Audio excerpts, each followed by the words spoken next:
Quando você vê o dólar caindo, você tende a comemorar ou você se preocupa? Porque, à primeira vista, quando o dólar cai, isso parece uma ótima notícia. As viagens ficam mais baratas, produtos importados podem cair de preço. A sensação é de que o Brasil está cada vez melhor. Mas deixa eu te contar uma coisa que quase ninguém fala. Quando o dólar cai, nem sempre isso é tão positivo quanto parece. E é exatamente isso que está acontecendo agora. O dólar, ele vem apresentando recentemente uma queda frente ao real. E isso está dividindo opiniões. Tem gente dizendo que o Brasil está mais forte e tem gente dizendo que isso pode ser temporário e até perigoso. E hoje eu vou te explicar o que está por trás dessa queda do dólar, quem realmente ganha com isso, quem sai perdendo e o maior erro que você pode cometer nesse exato momento. Então vamos começar pelo cenário atual. O dólar ele vem recuando frente ao real nas últimas semanas e esse movimento não acontece por um único motivo. Não foi por causa da guerra. Não. Ele é o resultado de uma combinação de fatores. A entrada de capital estrangeiro, as expectativas de juros no Brasil, cenário global mais favorável, valorização de commodities. E o dólar não se move só por causa do Brasil, ele responde ao mundo inteiro. E por que, de fato, o dólar está caindo agora? Primeiro, fluxo de capital estrangeiro. Quando os investidores globais eles enxergam uma oportunidade aqui no Brasil, eles acabam trazendo dinheiro para o nosso país.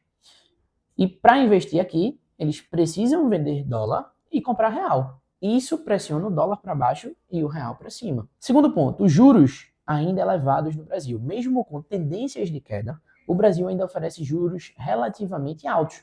Isso atrai investidores que buscam rendimento. E o terceiro ponto é o cenário externo mais favorável a países emergentes. Então, se os juros nos Estados Unidos param de subir ou começam a cair, países emergentes eles ficam mais atrativos. Outro ponto, commodities fortes. O Brasil ele exporta muito. O Brasil é exportador de petróleo. O Brasil é exportador de minério.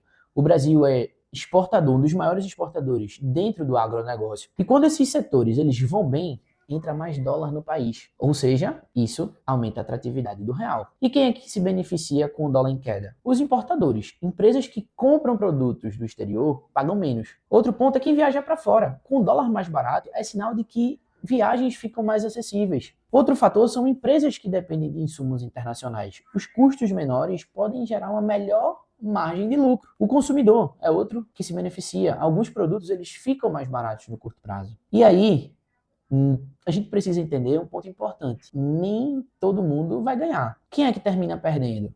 Exportadores, as pessoas que recebem em dólar, mas convertem para real, porque com dólar mais baixo, elas terminam ganhando menos. Empresas de commodities podem sofrer impacto na receita. Investidores com ativos internacionais. Se você tem investimentos em dólar, a valorização ela pode ser reduzida. Quem busca proteção cambial, dólar é uma forma de proteção, então é aquela história. Quando o dólar cai, nem todo mundo comemora. E aqui vem a parte que vai separar quem entende de quem apenas reage. O dólar baixo pode não durar. O câmbio é um dos ativos mais voláteis do mundo. O câmbio depende de política interna, o câmbio depende de cenário fiscal, o câmbio depende de juros, depende de economia global, depende de fluxo de capital. Ou seja, tudo pode mudar rapidamente. E o maior erro é achar que o dólar vai continuar caindo para sempre. Não é.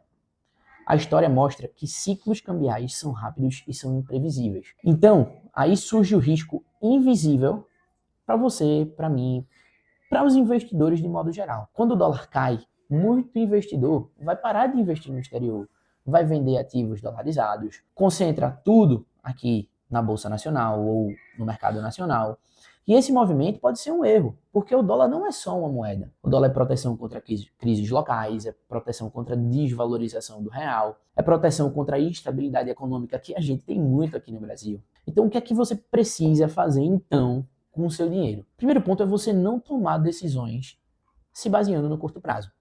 Movimentos de dólar podem ser temporários, então você tem que pensar mais a médio e longo prazo. Outro ponto é manter a diversificação. Ter parte do patrimônio em dólar continua fazendo sentido, independente do momento atual. Outro ponto é você entender o seu perfil de risco. Nem todo mundo precisa aumentar ou reduzir sua exposição agora. Também evite decisões emocionais. O mercado ele recompensa consistência, não impulsividade. Então, quanto mais consistência você tem, mais você tende a crescer na linha do tempo. O problema não é o dólar cair. O problema é você não estar preparado para quando ele subir, porque os ciclos, eles mudam.